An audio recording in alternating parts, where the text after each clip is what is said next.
7 дней назад правительство моей страны объявило о карантине. Карантин не закінчиться. Закрыли все торговые центры, остановили работу общественного транспорта и попросили всех сидеть дома. В целом, ничего нового для тех, кто следит за новостями о коронавирусе. Несколько недель не выходить из дому. А что вообще поменяется в моей жизни? Подумал я, так как являюсь фрилансером и 90% работы делаю в своей квартире. Оказывается, есть небольшая разница и не все так просто, как кажется на первый взгляд. Давайте по порядку.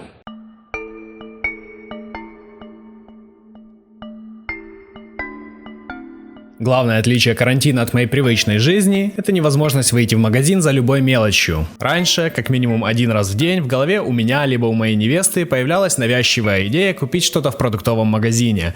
Чаще всего это какая-то вредная еда, без которой легко можно обойтись. Тогда, после слов «Филипп, купи семечек! Сбегаешь за мороженым! Купи что-то вкусного!» я торговался по поводу того, что получу взамен, одевался и шел в магазин. Сейчас же в 99% случаев выйти в магазин невозможно.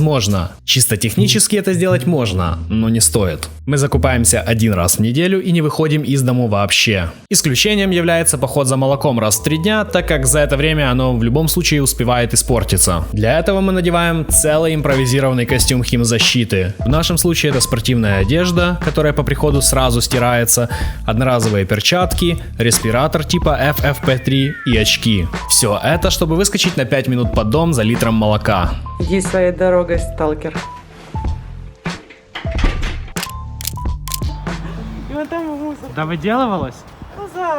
Классная фоточка получилась. Не рассказывай никому. Ах, да, упаковки абсолютно всех продуктов, купленных в магазине, дома моются с моющим средством, либо протираются спиртом. Слово о моей невесте. Это второй пункт. Мы любим друг друга и просто обожаем проводить время вместе. Но еще больше мы любим успевать за целый день соскучиться друг по другу и вечером наконец встретиться. И, как вы поняли, эту возможность у нас отняли. Маша работает в пиар-агентстве, и до карантина она 3 дня в неделю ездила в офис, а 2 брала удаленно, работая дома со мной. Теперь же 24 часа в сутки, 7 дней в неделю мы вместе, и это тоже нелегко. Нравится, как у тебя тупая девочка настроение. Ну иди сюда, Филипп, ну что ты как долбоёб себя ведешь? Идем. У меня телефон все. Нет, У меня работа, Положи Филипп. телефон на 2 минуты, пожалуйста! Закрытое пространство никогда хорошо не влияет на людей, особенно когда никого больше вы не видите. Да, другие люди. Это следующий пункт. Мы их просто не видим. Точнее, один раз мы встретились с нашим другом Ромой, он же Рома Гений, в самом начале карантина, когда он заехал к нам за респиратором и остался на час поиграть в видеоигры. Fortnite, это супер, мне 27. Это наш единственный социальный контакт за всю неделю. Остальное же время мы развлекались сами, либо друг друга.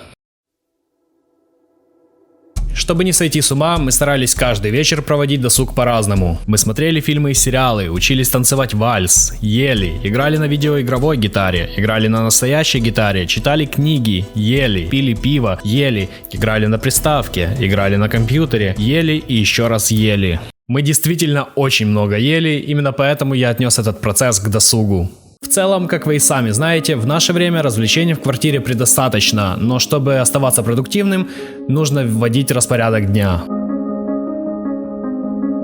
Каждый наш день состоял из подъема в 8 утра, зарядки под тупейшие песни на ютубе,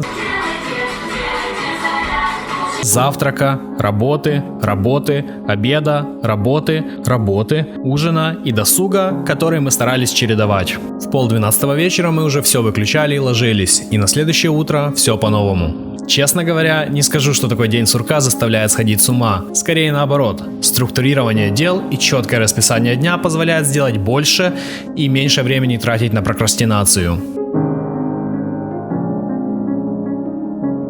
Я думаю, многие из вас смогут найти себя в некоторых, а то и во всех пунктах во время этого карантина.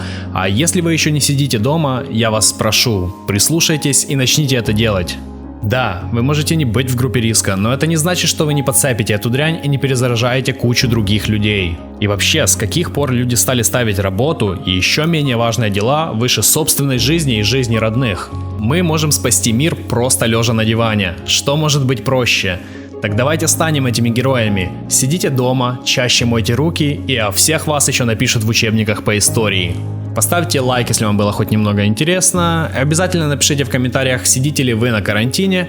И подписывайтесь на канал и нажимайте на колокольчик, чтобы не пропустить следующее видео.